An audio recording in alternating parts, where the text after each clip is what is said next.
পৃথিবীতে আজকে আছেন সব পৃথিবীবাসীকে যদি আমি আজকের বক্তব্য শোনাতে পারতাম কত ভালো হতো, এই মেসেজগুলি দিতে পারতাম। আজকের তথ্য দিচ্ছে ও পৃথিবীর মানুষেরা, তোমরা মনে করো আজকে শুনে রাখো, শুধুমাত্র পরকালেই তোমাদেরকে জাহান্নামের আযাব আমি দিব না। যদি তুমি এইরকম পাপী হয়ে যাও, তুমি যদি এমন অপরাধী হয়ে যাও যে তোমার জন্যে সূচের ছিদ্র দিয়ে উট ঢোকা যেমনটা অসম্ভব, জান্নাতে যাওয়া তেমনটা অসম্ভব, এই যে শ্রেণীটা যাদেরকে এইরকম পাপী, এমন পাপী যদি হয়ে যাও, তাহলে শুধুমাত্র তোমাকে পরকালে শাস্তি দেওয়া হবে না, দুনিয়ার বুকেও শাস্তি আর গজব দিয়ে তোমাদেরকে দুনিয়া থেকেও তোমাদেরকে মুছে ফেলে দেওয়া হবে। এই তথ্য তখন আজকে দিচ্ছে, সাবধান। এমন ভাবে আজকে বলবে, যদি মুমিন হয় হৃদয় কেঁপে উঠবে। আজ পৃথিবী শুরু থেকে এই নীতির কোনো পরিবর্তন করা হয়নি, সেটাও আজকে বলে দিবে। এইভাবেই কিয়ামত পর্যন্ত চলবে, সেটাও বলে দেওয়া হচ্ছে। আর এটাও দেখানো হবে, যতই পিটাচ্ছি, ধ্বংস করে দিচ্ছি, দিন গেলে আবার ভুলে গিয়ে জাতি যত বড় অপরাধী ছিল, পরবর্তী জাতি তার চাইতে আরো বড় রকমের অপরাধ করতেছে। চিত্র দেখে তো অবাক হয়ে গেছি। দেখেন, আসেন পড়েন সবাই। অন্য কোথাও নয়, এই সূরার মধ্যে, সূরা আরাফ থেকে আপনাদের সামনে কথা বলছি প্রিয় ভাইয়ের আমার। আরাফের মধ্যে এই চিত্রটা রব্বুল আলামিন তুলে ধরেছে। কিভাবে বলতেছে আমার সাথে সবাই পড়ার চেষ্টা করে। এক একটা দামি আয়াত, এত দামি, এত শিক্ষা। একজন মুমিন শিক্ষা যদি না নেয় তাহলে কে শিক্ষা নিবে? وما أرسلنا في قرية من نبي إلا أخذنا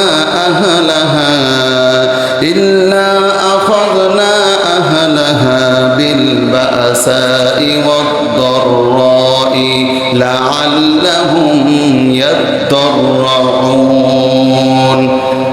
আল্লাহ পাক বলছেন, এই পৃথিবীতে এমন কোন পয়গম্বর আমি পাঠাইনি, এমন কোন জনপদে, তাহলে পরিষ্কার করে দিলেন, এমন কোন ভূখণ্ডে এমন কোন পয়গম্বর পাঠাই নাই।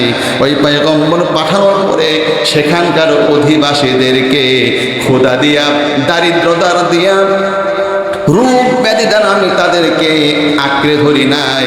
এটা এই জন্যই করেছি, লাআল্লাহুম ইয়াদদাররুন, যাতে করে দুটা জাতি বিনয় প্রকাশ করে সবাই মুমিন হয়ে যায়, সবার মুখ থেকে বের হয়ে যায় লা ইলাহা ইল্লাল্লাহু মুহাম্মাদুর রাসূলুল্লাহ সাল্লাল্লাহু আলাইহি ওয়াসাল্লাম।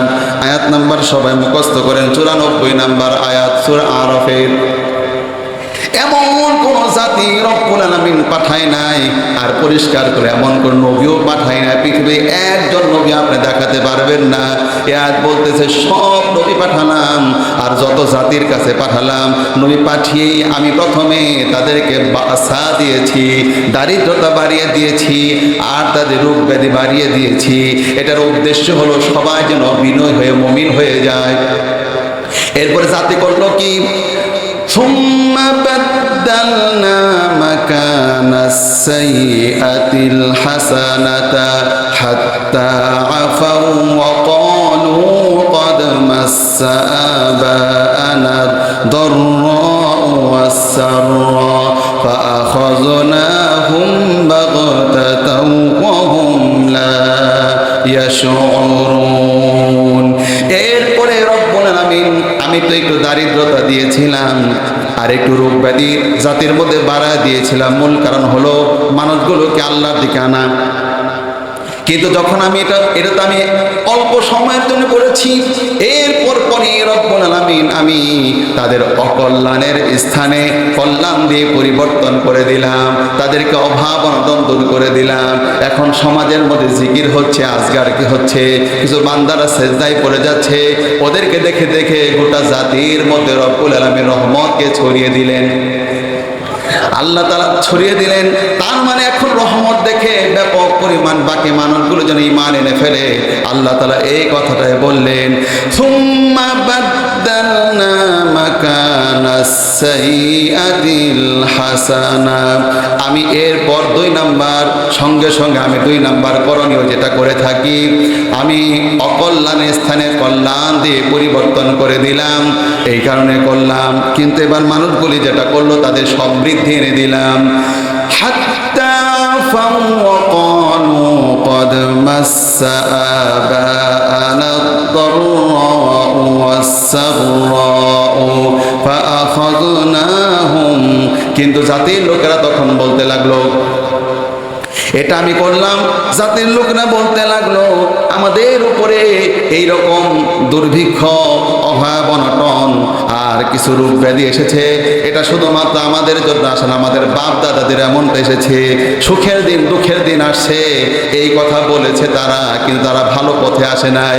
আমি যখন দেখলাম এই ট্যাবলেটটা কাজ হলো না, যে চিকিৎসা আমি করলাম কোনো কাজ হলো না, এবার 2-3 নাম্বার ধাপ শুরু হয়ে গেল। فأخذناهم بغتة وهم لا يشعرون। তৎক্ষণাৎ হঠাৎ করে তাদের গজব তাদেরকে আঁকড়ে ধরলো, তারা টেরও পেল না, তারা টেরও পেল না। এবার রব্বুল আলামিন গোটা পৃথিবীর জন্য বলছে, ও পৃথিবীবাসী, তোমরা যদি সবাই সিদ্ধান্ত নিয়ে মুমিন হয়ে যেতা আর মুত্তাকিন হয়ে যেতা রে বালান্দারা, তাহলে তো তোমাদের এই পরিণতি হতো না। কি হতো সেটা এবার তার পরবর্তী আয়াতে বলছেন, ওয়ালাউ আন্না আহলাল কুরা আমানু ওয়াত্তাকাউ লাফাতাহনা আলাইহিম বারাকাতিন মিনাস সামাই ওয়াল আরদ। যদি আফসোস করে রব্বুল আলামিন বলছে, যদি জগৎবাসী দেশবাসী ঈমান আনয়ন করত আর সবাই পরহেজগার হয়ে যেত, তাহলে আমি আল্লাহ আসমানের সব রহমতের দরজা খুলে দিতাম, জমিনের সমস্ত রহমতের দরজাগুলি আমি আল্লাহ পাক উন্মুক্ত করে দিতাম। আওয়াজ করে চিৎকার দিয়ে এখন সুবহানাল্লাহ।